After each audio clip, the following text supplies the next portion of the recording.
My name is Julia. I am 29 years old. This is the story of the most painful time in my life. It is hard for me to tell it, but I want to share it with you. Maybe someone will listen and understand me. Maybe someone will feel less alone after hearing my story. I met Ryan when I was 24 years old. He was my first serious boyfriend. I loved him very much. He made me feel special. He made me feel like I was the only girl in the world. He was kind in the beginning. He brought me coffee when I worked late.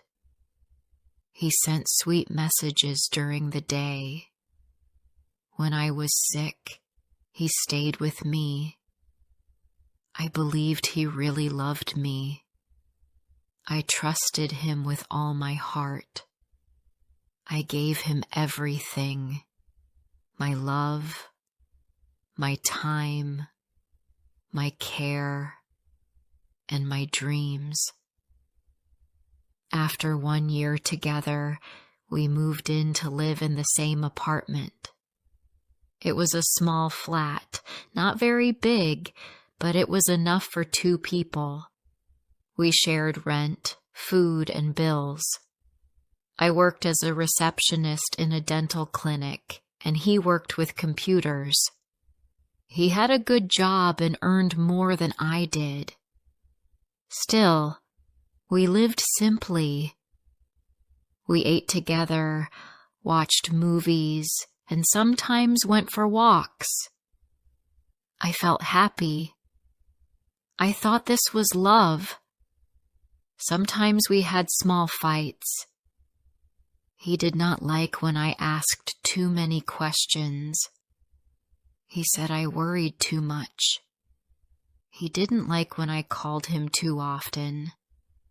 He said I should trust him. I always felt a little nervous around him, but I told myself that every couple has problems. I didn't want to lose him, so I stayed quiet. I never shouted. I always said sorry first. I thought I was doing the right thing, but something changed. One day, I felt a strange pain in my stomach. It started at work. First it was small, but after a few hours, the pain got worse. I could not sit or stand. I could not walk. My face turned pale. My hands were cold. My coworker saw me and got worried. She called an ambulance. I was taken to the hospital very fast. I was scared. The pain was very strong. The doctor checked me and said I needed surgery. He said it was my appendix. It was serious and dangerous. If I waited more, it could burst. I was afraid. I was alone. I wanted Ryan with me. I wanted him to hold my hand and tell me everything would be okay. I called him before the surgery. My voice was shaking. Ryan, I'm in the hospital. I need surgery tonight, I said. There was silence for a second. Then he answered, Okay. I'll come tomorrow morning. His voice was cold. There was no, Are you okay? Or, Don't worry, I'm coming now. Just, okay. I felt something inside me break a little, but I told myself maybe he was just shocked or busy. The next morning, I woke up in the hospital I was tired and weak. My stomach hurt a lot. The nurse helped me sit up slowly. I looked around. I waited. I thought Ryan would come. I waited 1 hour, 2 hours, 3 hours. Still, he did not come. I checked my phone. There were no missed calls. No messages. Nothing. I sent him a message. I wrote, "Are you coming?" He replied 30 minutes later, "I'm busy. Something came up. I'll try later." That was all he said. No question. No care. I felt like crying. Later, the nurse came into the room. She smiled and asked, "Did anyone visit today?" I shook my head. "No," I said. I wanted to cry, but I held it in. The nurse looked at me with kind eyes and said, "Try to rest, dear. You will be okay." But I was not okay. I was hurting in my body, but also in my heart. I stayed in the hospital for 3 more days. Ryan did not come. He did not call again. He did not send a message. I started to wonder, was he angry with me? Was he tired of me? I tried not to think too much, but the pain in my heart grew each day. On the 4th day, the doctor told me I could go home. I sent Ryan a message. I said, "I'm getting discharged today. Can you come and pick me up?" He replied 1 hour later, "I'm at work. Just take a taxi." That was all. No sorry. No care. I could not believe it. I felt cold. My hands started to shake. A nurse helped me sit in a wheelchair. She asked, "Is someone coming for you?" I lied. I said, "Yes." But I knew no one was coming. I went outside. I called a taxi. I sat in the car alone. My stomach hurt. My heart hurt more. I wanted to cry, but I had no more tears. When I arrived at our apartment, something felt strange. I opened the door and looked inside. It was quiet. Too quiet. Then I saw it. His shoes were gone. His jacket was gone. His books were gone. I looked in the bedroom. His clothes were not there. His laptop was not there. I stood in the middle of the room. My legs felt weak. Then I saw a small piece of paper on the kitchen table. It said, "I think it's better if we take a break. Don't call me." That was it. No hello. No goodbye. No reason. No explanation. I could not speak. I could not move. I slowly sat on the floor. My body was shaking. I held my head in my hands and I cried. I cried like a child. He left me. He left me when I was in the hospital. He left without saying anything. He did not wait for me to come home. He did not care. I felt like trash. That night, I could not sleep. I stayed on the couch. I had no energy to eat. I had no strength to stand. I looked at the door, but I knew he would not come back. I called my best friend Maya. I told her everything. She came right away. She brought soup and soft bread. She hugged me and let me cry on her shoulder. She cleaned the kitchen. She helped me go to the bathroom. I was very weak. She stayed with me that night. In the days after, I did not go to work. I stayed in bed. I looked at my phone all the time, but Ryan never called. I felt lost. I asked myself, was I not good enough? Was I too boring? Was I too weak? Maya came every day. She helped me eat and shower. One day she sat with me and said, "Julia, he left, but you are still here. You are still breathing. That means you are strong." I looked at the mirror that night. My eyes were red. My face was pale. But she was right. I was still here. I was not dead.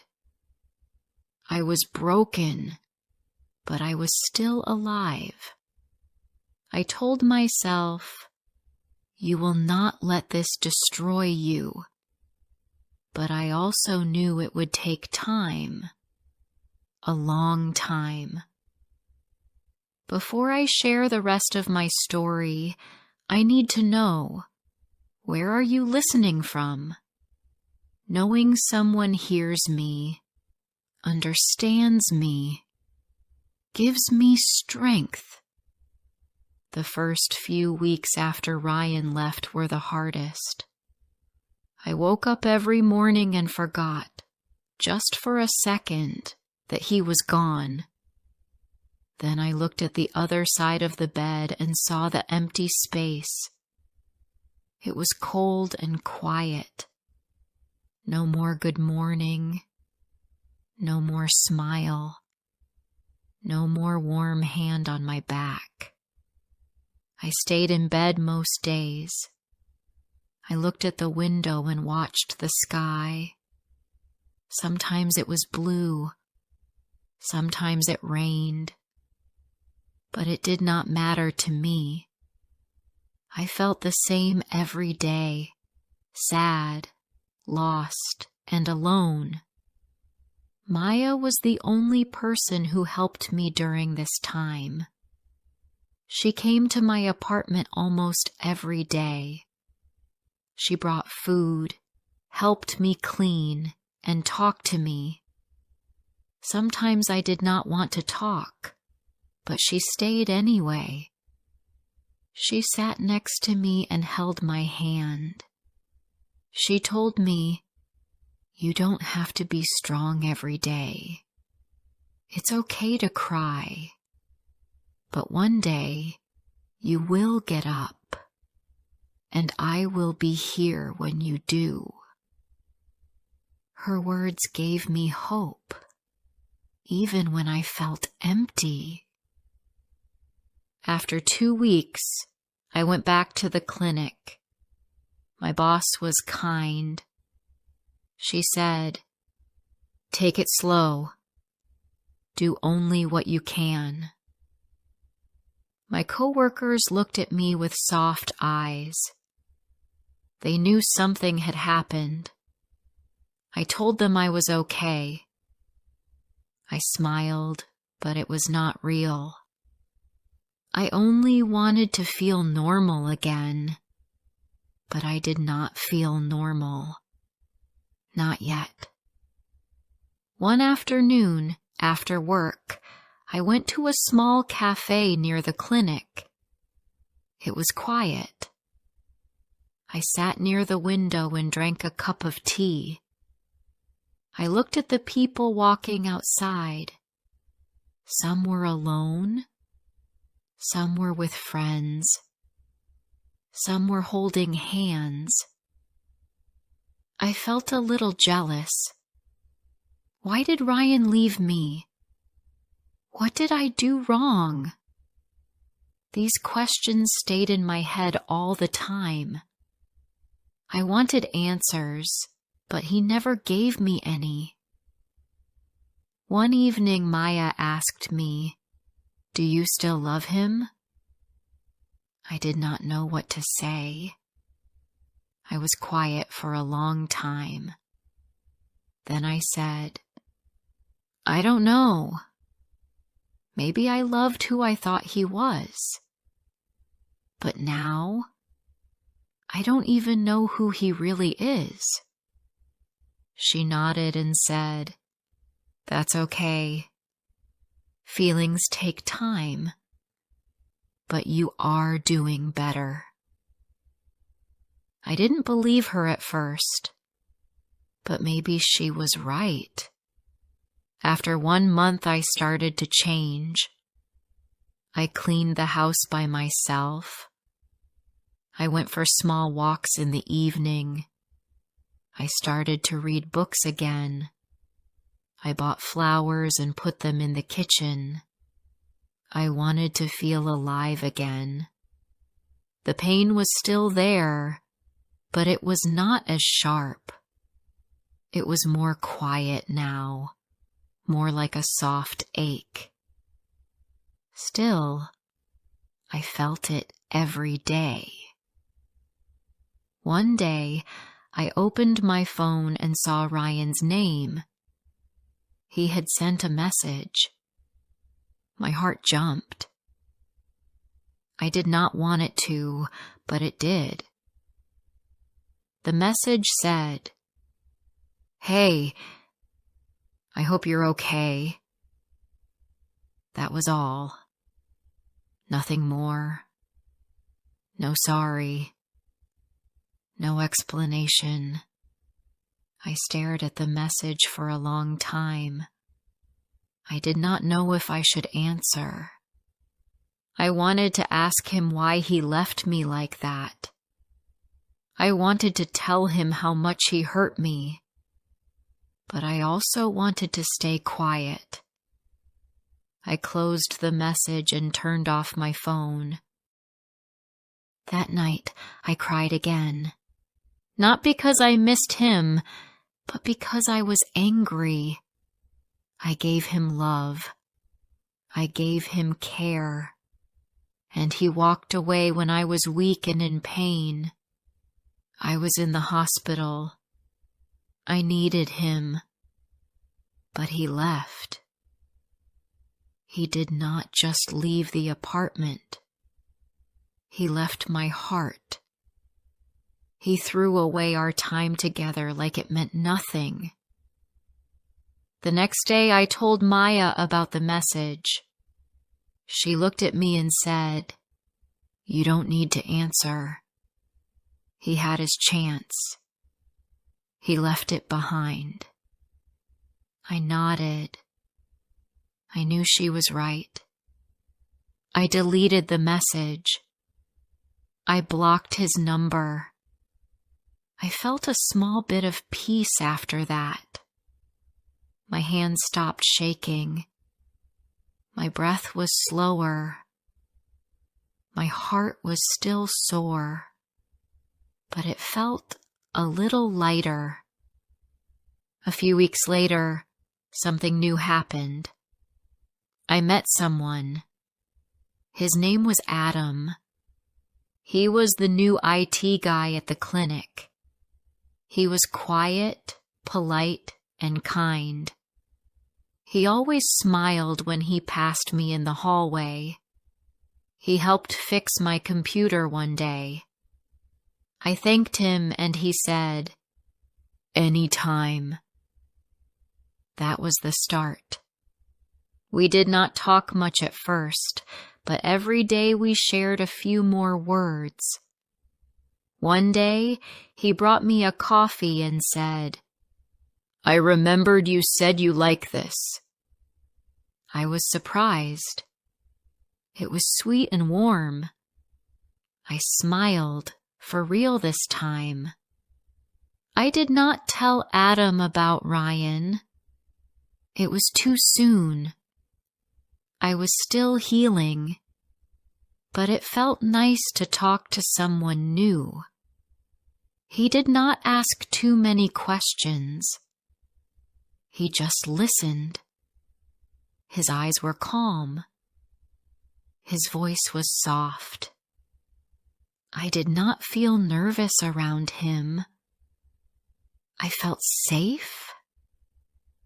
I did not feel love yet, but I felt something, a small light, a little hope.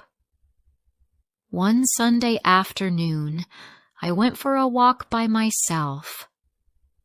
I wore my favorite sweater. The air was cool and fresh. I walked past the park where Ryan and I used to go. For a moment I felt sad again, but then I looked around. There were children playing. There were dogs running. There were people laughing. And I was walking. I was alive. I was healing. I told myself, "You made it this far. You can go further." That night, I sat at my desk and opened my journal. I wrote, "Today I walked alone and felt okay. Ryan is part of my past.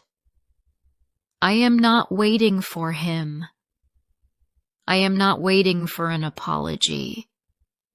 I am moving on." After I wrote that, I closed the book and smiled. It was a small smile, but it was real. I don't know what will happen with Adam. I don't know if we will become something more. Maybe we will. Maybe we won't.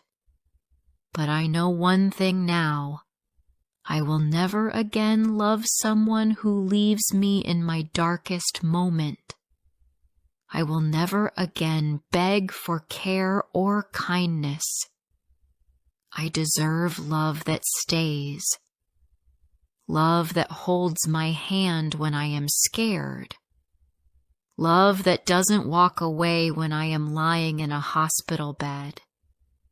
I still remember the pain, but I also remember how far I have come, and I am proud of myself for standing up again. A few months passed. I felt different. I felt stronger. My life was not perfect, but I started to enjoy small things again. I woke up early, made my own coffee, and listened to soft music in the kitchen. I went to work with calm thoughts. I helped the patients at the clinic and smiled when I talked to them. I laughed again, not every day, but more than before. I still had some pain inside, but it was not heavy like before. It did not control me anymore. Adam and I started to talk more. He was quiet, but friendly. He liked books, and I liked books too. One day during lunch break, I asked him what kind of stories he liked. He smiled and said, "I like stories with hope." I looked at him and said, "Me too." After that, We talked every day. We did not go on dates, but we sat together during lunch. He told me about his hometown. He told me about his cat, Max. He showed me pictures of Max sleeping in funny places. I laughed a lot. It felt good to laugh. One Friday evening, Adam asked, "Do you want to grab a coffee after work?" I was quiet for a second. I was nervous, but then I said yes. We walked to a small coffee shop near the bus stop. The air was cool. The shop was quiet. We sat near the window. We talked about simple things: work, food, books, music. He did not ask me about my past, and I did not ask about his. I felt safe with him. That night, I slept with a smile on my face. Over the next few weeks, Adam and I spent more time together. We met at the park on weekends. We talked for hours. Sometimes we just sat in silence. But the silence felt easy, not heavy. One afternoon I told him, "I'm not ready for anything serious. I'm still healing." He looked at me and said, "That's okay. I'm not in a hurry." His words were simple, but they made me feel respected. He did not push. He did not run away. He stayed. One day, something unexpected happened. I was walking home from the supermarket when I saw Ryan. He was walking with a woman. She was holding his arm. They were smiling. I stopped walking.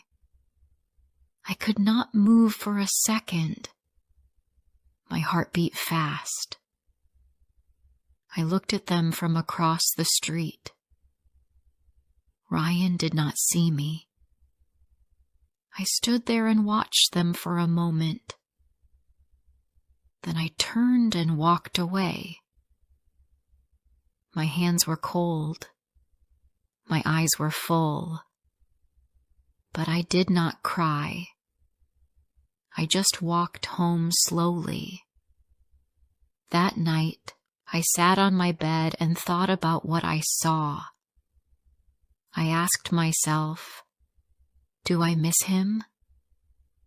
The answer was no. I did not miss him. But I did feel something. I felt sad. Not for him, but for the girl next to him. I hoped she would not feel what I felt. I hoped he had changed. But deep down, I knew he probably didn't. People like him say many things, but they don't stay when things get hard. I wanted to tell her, be careful, but I couldn't. That was not my place. I just let it go. The next morning, I woke up and made a choice. I opened my closet and took out an old box. Inside it were pictures of Ryan and me, old birthday cards, notes, a scarf he gave me. I looked at everything one last time. Then I put it all in a bag. I threw the bag in the bin outside. I went back into the house and felt light. I felt free. Later that day, I called Maya. I told her what I did. She said, "I'm proud of you. You let go." I smiled and said, "Yes, I think I really did." Maya had always been there for me. She saw me at my worst. Now she was seeing me rise. I thanked her for everything. She laughed and said, "That's what friends are for." The days passed slowly but gently. Adam and I grew closer. One Sunday morning we went to the lake. The sun was warm. The sky was blue. We sat on a bench and watched the water. I looked at him and said, "Thank you for being patient with me." He looked back and said, "You're worth the wait." I felt my heart open just a little more. I was not in love yet, but I was no longer afraid of love. I started to believe again. I believed that real love does not leave you in pain. Real love does not run away when you are broken. Real love holds your hand. Real love listens. Real love waits. 1 year after Ryan left me, I looked back at my life and felt proud. I had changed. I was not the same girl who cried alone on the floor. I was not the girl who waited for a message that never came. I was not the girl who begged for love. I was a woman who stood up again. A woman who healed. A woman who learned how to love herself. I know now that being alone is better than being with someone who doesn't care. I know that real love starts with respect and kindness. I know that healing takes time, but it is possible. And I know that the worst moment of my life also became the start of a new one. Ryan was my past. Adam was maybe my future. But I was my present. And for the first time in a long time, that was enough.